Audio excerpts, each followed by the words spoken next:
tangisan terisak-isak yang kedengaran di balik ketibaan lapangan terbang antarabangsa Kuala Lumpur KLIA Sepang. Rasa hiba dan sebab mengiringi kepulangan salah seorang jemaah haji selepas lebih sebulan berada di Tanah Suci. Bagi Nurzaini Akasah berusia 57 tahun, dia tidak dapat menyembunyikan rasa sedihnya kerana anak bongsunya Allahyarham Muhammad Azizul Haikal Zulkifli pergi menghadap Ilahi akibat kemalangan 2 hari selepas berangkat ke Mekah. Sungguh pun redha dengan takdir Allah. Kehilangan seorang daripada 5 anak ketika saya berada jauh di Mekah benar-benar menyakitkan. Tapi saya fikir hanya satu, mesti ada hikmah kenapa Allah nak hantar saya pergi menunaikan haji dahulu sebelum menjemput anak pergi.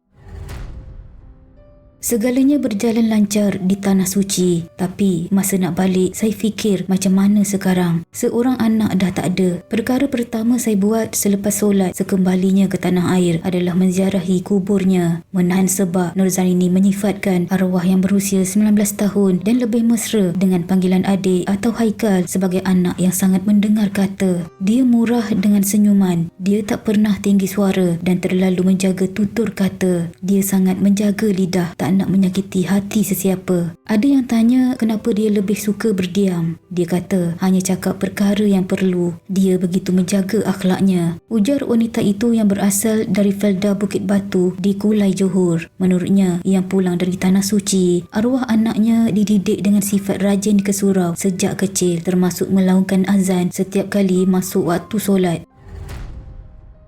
Daripada kecil lagi, Allah dah sayangkan dia. Apabila balik rumah daripada sekolah rendah, dia tak ada rakan-rakan sebaya, kawan-kawannya dalam kalangan pakcik-pakcik yang sering ke surau. Setiap kali dia minta izin untuk pergi ke surau, saya rasa bahagia sangat sebab benda yang dia minta tu elok. Bila sambung ke sekolah menengah, dia sendiri yang sukarela mahu belajar di sekolah tahfiz. Dia habiskan masa remajanya dengan Al-Quran dan mengaji. Katanya yang bergelar ibu tunggal sejak arwah anaknya itu berusia setahun. Berkongsi detik-detik sebelum keberangkatannya ke Tanah Suci, Nurzaini yang menetap di Melaka tidak menyangka ia merupakan laungan azan anaknya yang terakhir didengarnya. Aturan Allah sangat baik. Sebelum saya berlepas ke Tanah Suci, saya sekeluarga bermalam dahulu di sebuah hotel di Sepang. Arwah tidur di sebelah saya malam terakhir tu. Dan sebelum saya berangkat esoknya, dia peluk saya dan berbisik beritahu adik sayang ibu, dan mesej WhatsApp yang dihantarnya kepada saya selepas tiba di Mekah. Katanya adik rindu ibu.